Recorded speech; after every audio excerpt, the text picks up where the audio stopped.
पहले आप। जिस शराब नीति को लेकर सीबीआई छापे मार रही है, उस शराब नीति में पहला target deputy CM Manish Sisodia हैं दिल्ली के। छापेमारी के बीच आज सीबीआई ने एफआईआर दर्ज कर ली है। इस एफआईआर में 15 लोगों के नाम हैं।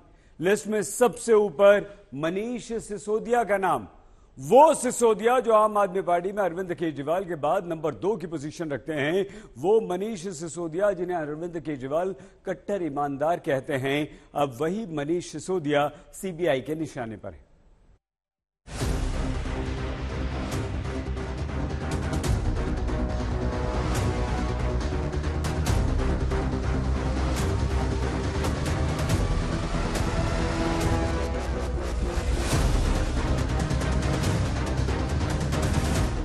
सीबीआई की छापेमारी जिसने दिल्ली की सियासत को सुलगा दिया, बीजेपी और आम आदमी पार्टी को फिर एक दूसरे के सामने ला दिया। जांच एजेंसी के एक्शन के बाद से ही बीजेपी लगातार आप पर आरोप लगा रही है, शराब नीति के बहाने भ्रष्टाचार वाला मुद्दा उठा रही है।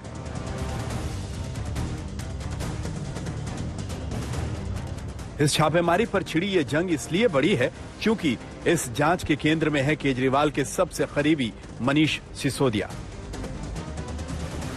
वो सिसोदिया जिसे केजरीवाल सबसे भरोसेमंद और कट्टर ईमानदार बताते हैं, दिल्ली की शिक्षा व्यवस्था में बदलाव का अगुवा बताते हैं। आज मनीष सिसोदिया को दुनिया का सबसे अच्छा शिक्षा मंत्री घोषित किया गया, लेकिन उसके घर सीबीआई पहुंच के रेड मारने के लिए। तो अड़चनें बहुत आएंगी। पिछले 7 साल में भी कोई आसान काम नहीं था न्यूयॉर्क टाइम्स के फ्रंट पेज पे आना और दिल्ली के अंदर शिक्षा क्रांति करना। पिछले 7 साल में भी मनीष जी के ऊपर न जाने कितनी बार रेड हुई है। ये पहली रेड नहीं है, पहले भी कई बार रेड कर चुके, कई झूठे केस कर चुके मनीष जी के ऊपर, मेरे ऊपर कई बार रेड कर चुके, सतिंदर जैन पे, कैलाश गहलोत पे, हमारे कितने लोगों पे ये लोग रेड कर चुके। कुछ नहीं मिला, अभी भी कुछ नहीं मिलेगा। अब दिल्ली की शराब नीति को लेकर उसी सिसोदिया पर सवाल उठ रहे हैं। शराब के ठेकों के पीछे बड़े खेल के आरोप लग रहे हैं। अरविंद केजरीवाल जी की बढ़ती पॉपुलैरिटी को देख, करोड़ों भारतीयों के दिलों में अपनी जगह बना रहे अरविंद केजरीवाल जी का बढ़ता राष्ट्रीय स्तर पे कद देख, आज भारतीय जनता पार्टी और प्रधानमंत्री मोदी जी डर गए हैं, घबरा गए हैं और उन्होंने सीबीआई जैसी एजेंसियों को हमारे लोगों पर, हमारे नेताओं पर छोड़ दिया है। एक ही मकसद है कि केजरीवाल को खत्म करो। शराब नीति बना करके दिल्ली में करोड़ों का घोटाला हुआ। उस करोड़ों के घोटाले का इंसाफ तो दूध का दूध पानी का पानी तो होना चाहिए। अब जब इन्होंने घोटाला किया, जांच जैसे ही बैठी, आम आदमी पार्टी ने, उनके मुखिया ने, आम आदमी पार्टी सरकार ने अपनी आबकारी नीति को बदल दी। इसका मतलब है कि घोटाला हुआ है और बड़ा घोटाला हुआ है। दिल्ली की जनता का खजाना लूटा है। बीजेपी सीबीआई जांच के बहाने आम आदमी पार्टी को घेर रही है, वहीं आप पूरी कार्रवाई के पीछे साजिश का आरोप लगा रही है। जांच के बहाने आप सरकार के कामों में अड़चन डालने का भी आरोप लगा रही है। भ्रष्टाचारी जितना मर्जी ईमानदारी का चोला पहन ले, वह भ्रष्टाचारी ही रहता है। अगर शराब नीति में कोई घोटाला नहीं था तो उसको वापस क्यों लिया? शराब के ठेकों में दिल्ली में भयंकर भ्रष्टाचार हुआ। अरविंद केजरीवाल और मनीष सिसोदिया की सांठगांठ सामने। पिछले 7 साल में भी मनीष जी के ऊपर न जाने कितनी बार रेड हुई है। ये पहली रेड नहीं है, पहले भी कई बार रेड कर चुके, कई झूठे केस कर चुके मनीष जी के ऊपर, मेरे ऊपर कई बार रेड कर चुके, सतिंदर जैन पे, कैलाश गहलोत पे, हमारे कितने लोगों पे ये लोग रेड कर चुके। कुछ नहीं मिला, अभी भी कुछ नहीं मिलेगा। तो सीबीआई अपना काम कर रही है, उसे घबराने की जरूरत नहीं है। सीबीआई को हम अपना काम करने दें, उनको ऊपर से आदेश हैं। सीबीआई के एक्शन के बीच आम आदमी पार्टी के नेता सीएम केजरीवाल के उस बयान का भी हवाला दे रहे हैं जिसमें केजरीवाल ने सिसोदिया की गिरफ्तारी की आशंका जताई थी, सिसोदिया को जबरन फंसाने की बात कही थी। तो 3-4 महीने पहले जब इनके लोगों ने मुझे बताया कि मनीष जी को गिरफ्तार करने वाले हैं, मैंने कहा मनीष ने क्या कर दिया, क्या केस है? तो उन्होंने बताया अभी कोई केस नहीं है, कुछ मिला नहीं है, ढूंढ रहे हैं, कुछ बना रहे हैं। तो अब हमारे देश के अंदर एक नया सिस्टम लागू किया गया है। पहले ये तय किया जाता है कि किस आदमी को जेल भेजना है और फिर उसके खिलाफ एक मनगढ़ंत झूठा केस बनाया जाता है और उसे जबरदस्ती जेल भेजा जाता है। लेकिन सियासत के आरोप प्रत्यारोपों के बीच बड़ी बात यह है कि दिल्ली में शराब कारोबारी लाइसेंस सरेंडर करते जा रहे हैं, राजस्व घटता जा रहा है, लेकिन शराब की बिक्री बढ़ती जा रही है। दुकानदारों को फायदा हो रहा है। 9 जोनल खुदरा लाइसेंस धारकों ने अप्रैल के बाद कोई एक्सटेंशन नहीं ली है। 3 जोनल लाइसेंस धारकों ने जुलाई के बाद एक्सटेंशन नहीं चाहा। 14 थोक लाइसेंस धारकों में से 4 ने आगे काम करने का विकल्प नहीं चुना है। जिन जोन्स में लाइसेंस सरेंडर हुए हैं वहां 193 करोड़ 95 लाख रुपए प्रति महीने के रेवेन्यू लॉस की आशंका है। दिल्ली में 849 की जगह सिर्फ 468 शराब दुकानें रह गई हैं। जो रह गई हैं उनकी बम्पर बिक्री हो रही है। 2022-23 की पहली तिमाही में दिल्ली सरकार को राजस्व के तौर पर सिर्फ 1485 करोड़ रुपए मिले, जो बजट अनुमान के 2375 करोड़ से 37.51% कम थे। उसमें भी 980 करोड़ रुपए वो थे जो रिफंडेबल सिक्योरिटी डिपॉजिट के थे। इन्हीं वजहों के चलते सिसोदिया वाली शराब नीति को दिल्ली सरकार ने 30 जुलाई को वापस ले लिया था। अब बीजेपी इस कदम पर सवाल उठा रही है। शराब नीति वापस लेने को घोटाले से जुड़ा बता रही है।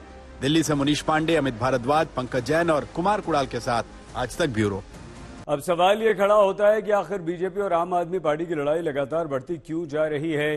कभी फ्री की रेवड़ी तो कभी शराब नीति। राजनीतिक जानकार इसे चुनावी मौसम से जोड़ रहे हैं। जहां गुजरात और हिमाचल में कांग्रेस के साथ अब आम आदमी पार्टी ने अपना पूरा जोर लगा दिया।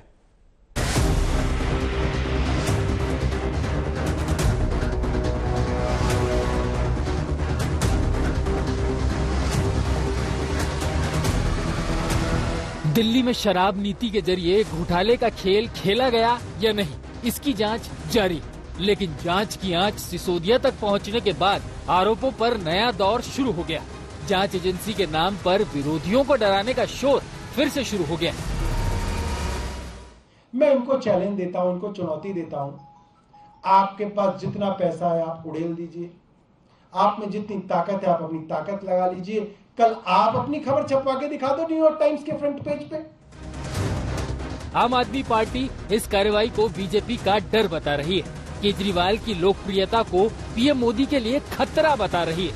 वहीं बीजेपी इन आरोपों को बचाव का बहाना बता रही है। सिसोदिया की शराब नीति को लेकर सीधे सवाल उठा रही है। अगर शराब नीति में कोई घोटाला नहीं था तो उसको वापस क्यों लिया? अरविंद केजरीवाल जी को मजबूर करती है ट्वीट करने पर कि ये शिक्षा नहीं, ये शराब की बात हो रही है और आम आदमी पार्टी के शराब के ठेकों में हुए भ्रष्टाचार की बात हो रही है। जब छापा पड़ता है, सीबीआई जाती है, हर जगह खबर चलती है, हर जगह सवाल उठते हैं। बीजेपी वालों को मौका मिल जाता है भ्रष्टाचारी कहने का, मगर निकलता कुछ नहीं। प्रधानमंत्री जी उसी शिक्षा मंत्री जिसकी शिक्षा का डंका पूरे संसार में बज रहा है, प्रधानमंत्री जी ने उस शिक्षा मंत्री के घर सीबीआई भेज दी। दोनों पार्टियों के बीच वार पलटवार इसीलिए भी तेज है क्योंकि शराब नीति की जांच के बहाने सियासत साधी जा रही है। इन हमलों के जरिए भविष्य की राजनीति की रणनीति तय की जा रही है।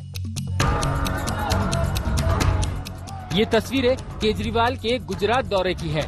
पंजाब के ऐतिहासिक जीत के बाद केजरीवाल और उनकी पार्टी के नेता लगातार गुजरात और हिमाचल प्रदेश का दौरा कर रहे हैं और दोनों राज्यों में होने वाले चुनावों में बीजेपी को सीधी चुनौती दे रहे हैं। दोनों ही राज्यों में बीजेपी की सरकार है, लिहाजा आप नेता इन राज्यों की बीजेपी सरकार को निशाने पर ले रहे हैं और खुद की कट्टर ईमानदारी की दलील देकर बदलाव की बात कर रहे हैं।